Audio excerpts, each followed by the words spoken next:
आज हामीले सुत्केरी मसलाको लागि मसला तयार गर्दैछौँ। जस्तै यसमा विभिन्न किसिमको मसलाहरू प्रयोग गरिएको छ। जस्तै अब आलस भयो, ल्वाङ भयो, सुकमेल भयो, सौँफ भयो, जिराको धुलोहरू भयो, तिलहरू भयो।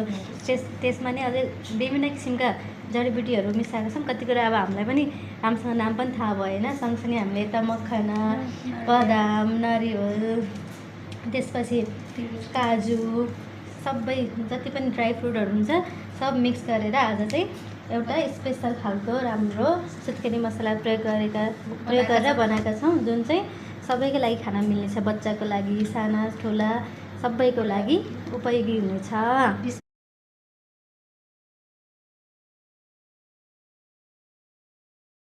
साथसाथै अब सुत्केरी मसलाको लागि हामीले यति मसला मात्रै तयार गरेर त भएन। यसलाई फेरि हामी राम्रोसँग पकाउनु पर्यो। जस्तै यो घिउ हो, शुद्ध घिउमा सब यो जति पनि मसलाहरू हामीले रेडी गरेका थियौँ अघि, यसलाई हामीले राम्ररी पकाएर, जुन अब यसको चाहिँ हुन्छ नि राम्रोसँग पकाएर यसलाई राम्रोसँग मसलाहरू बनाउने तयारीमा छौँ। यसलाई चाहिँ हामीले यसरी पकाइन्छ। प्रमुख सुत्केरी मसला रेडी भयो, तयार भयो। अब खानामा यति बसी खानाको लागि रेडी भयो।